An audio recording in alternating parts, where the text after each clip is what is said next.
வணக்கம். இந்திய நேரப்படி காலை 6 மணி. தலைப்புச் செய்திகள். நாட்டில் உள்ள ஏழைகள் அனைவருக்கும் காங்கிரீட் வீடு கட்டிக் கொடுப்பதே தமது லட்சியம்.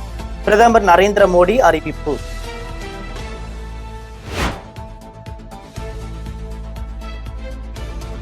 சோனியா காந்தி பேச்சுக்கு குடியரசுத் தலைவர் மாளிகை அதிருப்தி. பழங்குடியின மக்களுக்கு அவமதிப்பு என பிரதமர் மோடி குற்றச்சாட்டு.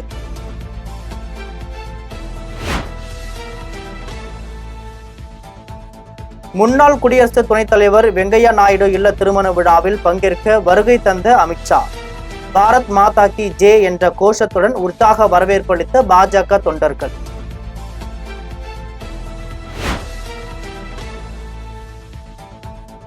முன்னாள் குடியரசு துணைத் தலைவர் வெங்கையா நாயுடு இல்ல திருமண விழாவில் தனது மனைவியுடன் பங்கேற்ற முதலமைச்சர் மு.க. ஸ்டாலின்.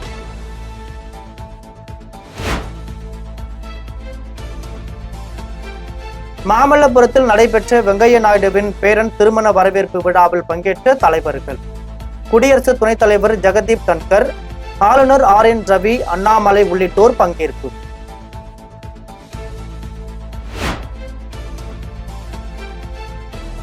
(2026) இலக்கை அடைய நான் என்ன செய்ய வேண்டுமோ அதை நான் செய்கிறேன். நீங்கள் என்ன செய்ய வேண்டுமோ அதை நீங்கள் செய்யுங்கள். தாவேகாவின் 3ஆம் கட்ட மாவட்ட செயலாளர்கள் ஆலோசனை கூட்டத்தில் விஜய் பேச்சு.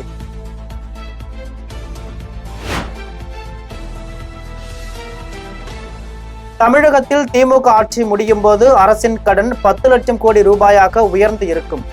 நாம் தமிழர் கட்சி தலைமை ஒருங்கிணைப்பாளர் சீமான் குற்றச்சாட்டு.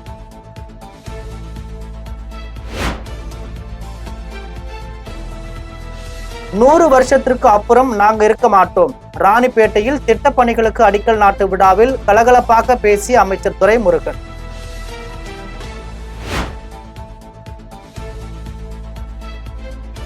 பல்வேறு தொழில் நிறுவனங்கள் சேலம் மாவட்டத்தை நோக்கி வருகின்றன. அமைச்சர் பழனிவேல் தியாகராஜன் தகவல்.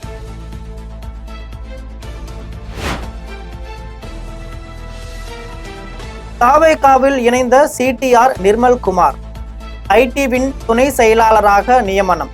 தாவேகா இணை பொருளாளராக ஜெகதீஷும், கொள்கை பரப்பு இணை செயலாளராக லயோலா மணியும் நியமனம். தாவேகாவின் மற்றொரு கொள்கை பரப்பு இணை செயலாளராக பேராசிரியர் சம்பத்குமார் நியமனம்.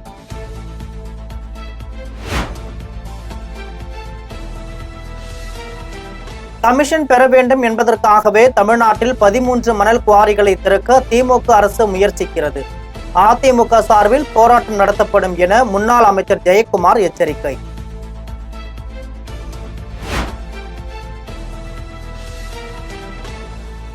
சட்டசபை தேர்தலில் தருமபுரி மாவட்டத்தில் தாவேக தலைவர் விஜய் போட்டியிட வாய்ப்பு.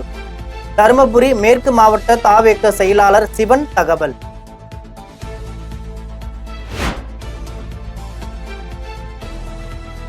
நாதக மாநில ஒருங்கிணைப்பாளர் ஜெகதீச பாண்டியன் கட்சியிலிருந்து விலகினார். சீமான் மீது பல்வேறு குற்றச்சாட்டுகளை முன்வைத்து கட்சியிலிருந்து விலகுவதாக அறிக்கை.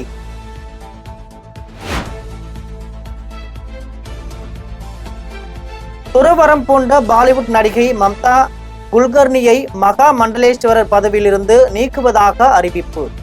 பின்னர் அகாரா அமைப்பின் நிறுவனர் ரிஷி அஜய் தாஸ் நடவடிக்கை.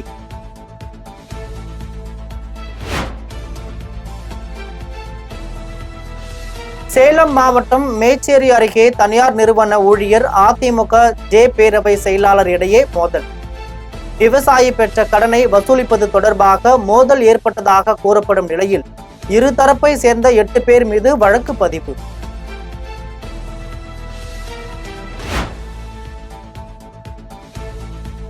சீர்காழி அருகே 4 வயது மகனுடன் குளிப்பதற்காக குளத்திற்கு வந்த சுதா என்பவர் எதிர்பாராத விதமாக வழுக்கி குளத்திற்குள் விழுந்து மூழ்கி உயிரிழப்பு.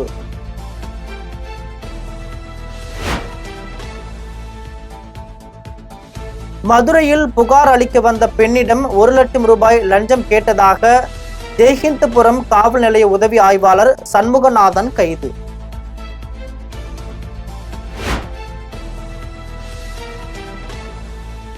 சென்னை ECRல் இளம் பெண்களை காரில் இளைஞர்கள் துரத்தி அச்சுறுத்திய சம்பவத்தில் 4 பேர் கைது.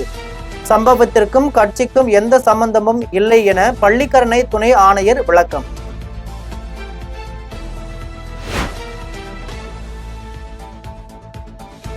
சென்னை ஈசிஆரில் பெண்களின் கார் இளைஞர்களின் காரை இடிக்கவில்லை என காவல் துணை ஆணையர் கார்த்திகேயன் விளக்கம். இடித்திருக்கலாம் என்ற சந்தேகத்தில் இளைஞர்கள் துரத்தி சென்றதாக வாக்குமூலம் கொடுத்துள்ளதாக பேட்டி.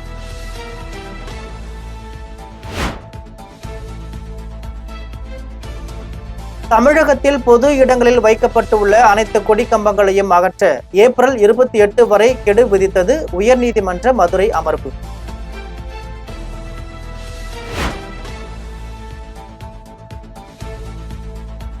அமெரிக்க அதிபர் டிரம்ப் பிறப்பித்த மேலும் ஒரு உத்தரவுக்கு இடைக்கால தடை விதித்தது நீதிமன்றம். 3ஆம் பாலின கைதியை ஆண்கள் பிரிவுக்கு மாற்றும் நடவடிக்கையை நிறுத்தி வைக்க உத்தரவு.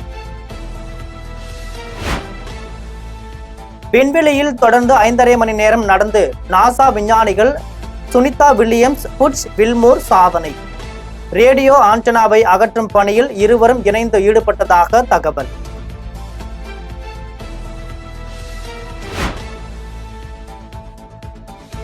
(2025) சாம்பியன்ஸ் டிராபி தொடருக்கான பாகிஸ்தான் அணி அறிவிப்பு.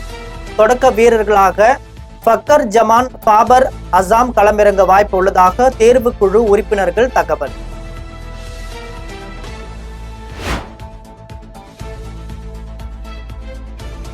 பாகிஸ்தானில் உள்ள மைதானங்களில் நடைபெற்று வரும் புனரமைப்பு பணிகள் நிறைவடைவுமா என ரசிகர்கள் கேள்வி.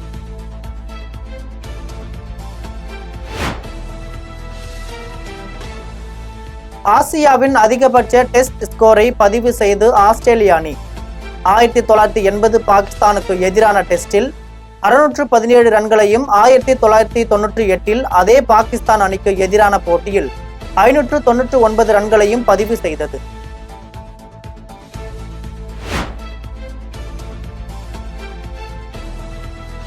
இந்தியா இங்கிலாந்து இடையேயான 5 போட்டிகள் T20 தொடர் 3-1 என்ற கணக்கில் தொடரை வென்றது இந்திய அணி.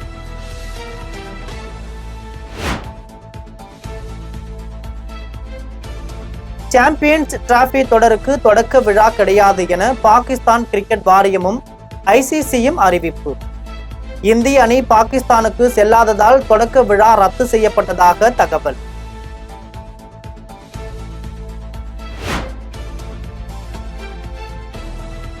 இந்திய கிரிக்கெட்டின் கடவுள் என்று வர்ணிக்கப்படும் முன்னாள் ஜாம்பவான் சச்சின் டெண்டுல்கருக்கு வாழ்நாள் சாதனையாளர் விருது வழங்கப்படும்.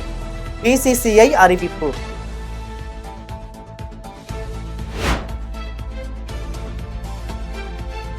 ரோட்டாம் சர்வதேச திரைப்பட விழாவில் திரையிட உருவாகியுள்ள பறந்து போ திரைப்படம்.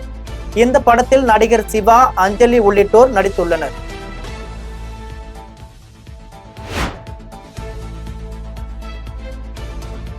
திருச்செந்தூர் ராஜகோபுரத்தில் மின் விளக்குகளால் ஒளிரும் 40 அடி உயரம் கொண்ட புதிய வேல். ராஜகோபுர புனரமைப்பு பணி நிறைவடைந்த பின் நிறுவப்படும் என அதிகாரிகள் தகவல்.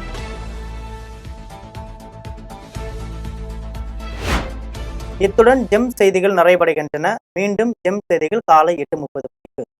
உடனுக்குடன் செய்திகளை காண GemLive.tv என்ற இணையதளத்தில் இணைந்திருங்கள். நன்றி, வணக்கம்.